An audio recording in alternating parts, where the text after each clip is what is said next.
Hey, what's up guys? Back again for another video. I'm going to be continuing my series that I have not done in a while. Rivalry number 7. Yeah. If you haven't seen the first 6, I definitely think you should go check them out. If nothing else, you'll learn a little something about that rivalry. You get my personal opinion on it. And I think they're not the best videos in the world, but they're entertaining enough as it is, in my opinion. And of course, it's kind of a nice, if I said it was this match, you can go back and look if that match was actually good. You can give your own opinion on the rivalry. So I think it's a fun series to do, and personally, it's one of my favorite things here to do on the Wrestling and Anime 11. And from the title, you can see what I'm doing, much like the Orton versus Triple H, or whatever I did. Yeah, out of 7, I've already done that one. Go figure. I'm going to be splitting this into 3 parts, believe it or not.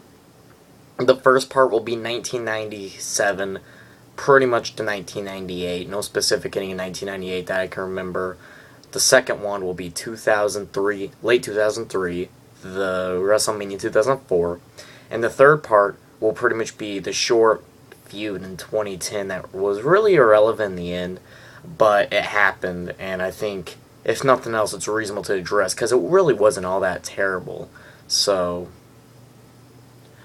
yeah, let's go ahead and start it. Pretty much when Kane was brought in, actually way before he was brought in, Paul Bearer started saying stuff like, "You were a pyromaniac and you tried to burn your house down and kill a lot of people, or, well, pretty much your family. You tried to kill your whole family, but Kane survived, your brother that you thought died, and all this shit." It didn't, it was hard to, it was just building up to WrestleMania. And that's the thing, if you ever want to find a time where WWE knew what they were doing months before WrestleMania, this is the rivalry you need to look at.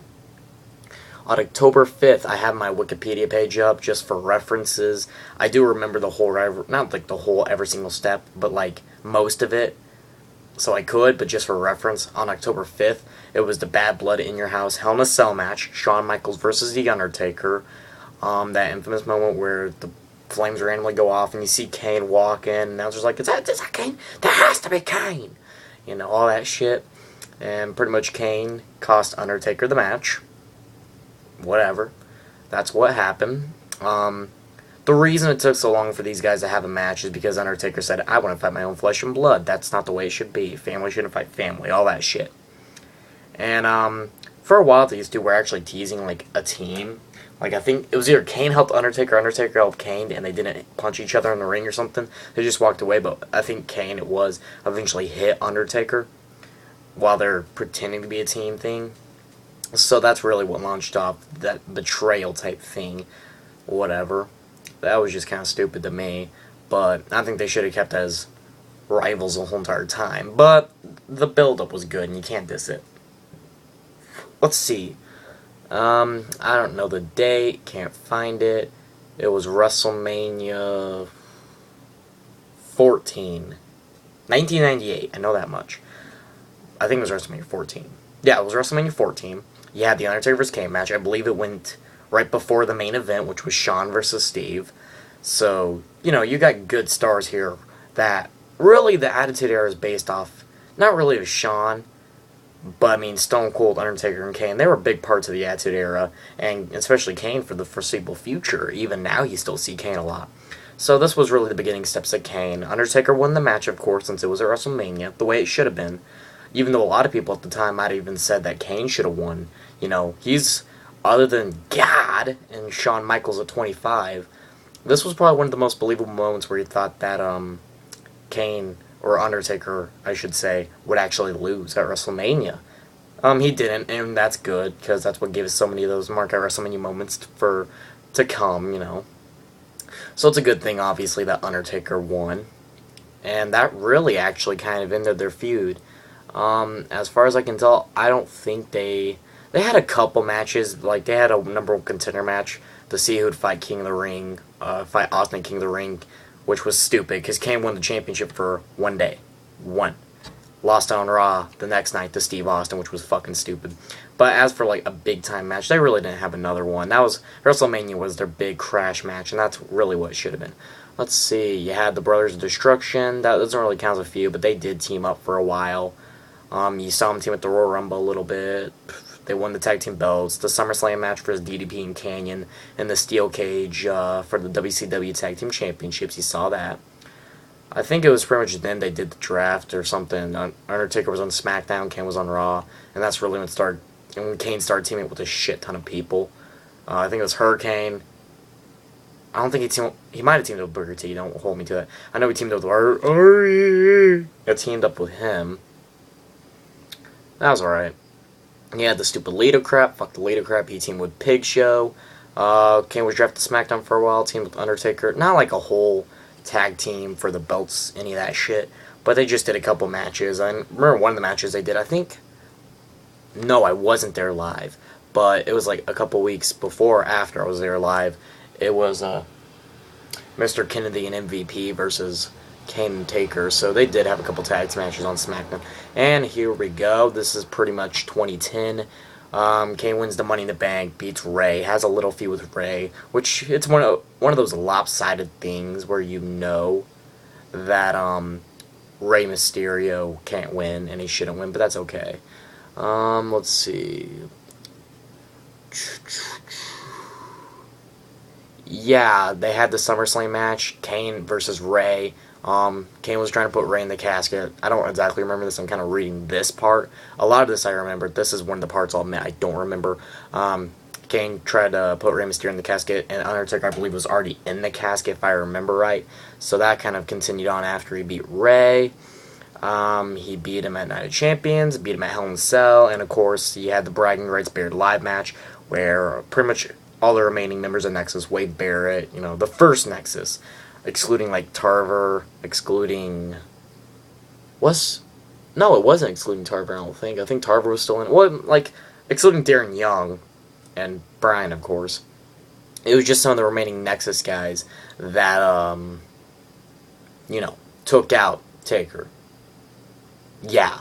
And I think the plan that year, when they were trying to plan ahead, was supposed to be Undertaker versus Wade Barrett at WrestleMania for the 2011, you know, instead of God. And Triple H was supposed to fight Sheamus again. But that never happened. Yeah. That was pretty much it for that third feud. I did this a lot faster than I thought I would, to be quite honest with you. I'm at 7 minutes and 38 seconds. Wow. Okay, well, final report and ratings, I guess. Number 1 is easily the best out of all this. It was, as for build, promos, everything, it was the longest, I believe. Second comes second, third comes third. None of these were bad. The first one was the best because it brought in Kane. And the thing that was so unique about this is usually when they bring in one guy to specifically feud with another guy, their career usually does not work out completely. But Kane just seemed to, like, jump, and he glided so well to the next step. I mean, maybe it wasn't the best choice. Like, I think it was 2003 run, the only thing wrong with that was he didn't win the belt. But as for a regular career, he does have a pretty good career overall. So, honestly, if I was a superstar, I would have absolutely no problem being a Kane, having 2 matches with Undertaker at WrestleMania, being a former WWF, former World Heavyweight Champion. I thought that was a pretty good World Heavyweight Championship run. Numerous Tag Team Championship reigns. He won the Intercontinental Championship twice, I think. Once or twice. So he hasn't had the worst career. Hasn't had the best, but hasn't had the worst career. I don't think he solidified himself in the history, and he's definitely a Hall of Famer. Kane's definitely one of the most underrated guys. Overrated, yet underrated is what I say. But I think he's more underrated as a superstar. Like, you should be able to look at him point blank as the level of Cena. Okay, the level of Orton. In a way you can, but at the same time, the way WWE's freaking treated Orton's as good as Cena in WWE's eyes, or used to be, and that's just really stupid. But anyways, the first one, 1997 to 1998, I'm going to have to give that one a solid A. The good WrestleMania match that was right behind the main event. The build was good. Other than that whole tag team thing, I thought was pretty stupid. But there's nothing really to complain. The involvement of Paul Bearer was good. The storyline was cheesy, but for these dark guys, or whatever you want to call them, more, I don't want to say mythical, but I don't know what the word to use. You know what I mean, though. The Kane, the whole demon, and Undertaker's a demon too, so it fucking works. The storyline just worked. So that has to give a solid A. No doubt in my mind. The second one, the 2003, I went too far. The 2003, the 2004, I don't think I mentioned this. Maybe I did, because there was a lot to bring. Pretty much the reason this whole started is because Mr. Man had a buried alive match with Undertaker at Survivor Series, and Kane actually helped. And Kane actually had a match earlier with Shane McMahon, ironically. But Kane helped eliminate The Undertaker in that buried alive match. That led to Undertaker going away. It was I don't think he had a match to WrestleMania, and that's when he turned the Dead Man gimmick. And that was a good way to return with the Dead Man gimmick. The Dead Man gimmick brings up the second one. The whole Mr. McMahon, I can't complain too much about it, but the way it was done was good. The Royal Rumble with the gong going off, that kind of said, oh, it's going to be the Dead Man, not Biker Undertaker. That was a good hint, or foreshadowing. The match, compared to the first one, it's going to drop low. I'm going to give it a solid, not a solid, just a B+. I'm going to give it a B+. I was thinking about saying a solid B, but I think it was a B+, just because of the way it was done. It wasn't terrible, and it brought Kane back up to that main event guy, instead of just in there as a mid-carder. And of course, the last one. The reason I'm not going to give this a terribly low rating, even though it was kind of irrelevant in the end, during the time it made Kane's reign, even though after the Undertaker feud, his reign practically ended, it made his reign seem more legit as a World Heavyweight Champion, saying, oh my god, he beat his big brother, he finally did it. It was more legit, like in a championship match. It was legit. He looked good doing it. I'm not going to say the build was good, and there was some involvement of Paul Bear, but it was like, it just didn't work. I think the first time it was great, the second time it was pretty good, and the third time it was, I don't know, because most of you guys, be honest, most of you guys probably don't even remember this shit, and I had to look through here just to remember the third one, like, clearly.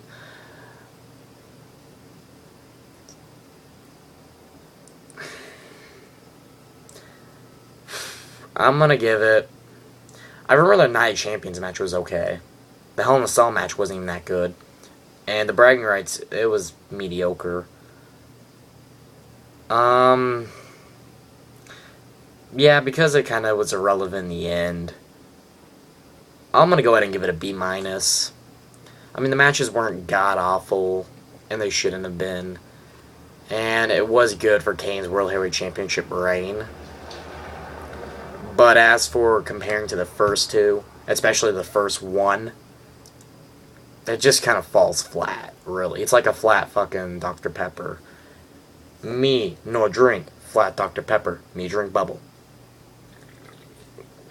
But yeah, just compared to the first two, it kind of fell flat. And that's okay, I guess, because they are much older in 2010. Alright, but that was it for this one. If you enjoyed this video, give this the old thumbs up. Give it 2 thumbs up. I'm joking. But yeah, give it a thumbs up. You can comment below what'd you think of the Undertaker vs. Kane feud. Part 1, Part 2, Part 3, whatever you might want to do. You can inbox me rivalries you'd like me to cover. I'd appreciate if you go on my channel, go to my playlist, or you could just, if you know a faster way to go to my playlist, check my rivalry series to see if I haven't covered it. And if you want me to cover it, I'll be more than happy to. If you don't even want to go, if you want to go shot in the dark, since I've only done 7, comment below if there's a rivalry that you'd want me to do, because I love doing this. This is probably one of the favorite thing I love doing on the show. I love covering rivalries. It's fun. I enjoy it very much. So if you want, suggest a rivalry, whatever, it's comment or an inbox. I love doing this. And of course, if you like what I'm saying, if you like what I'm doing here on YouTube, subscribe up above. And we will talk to you later. Bye.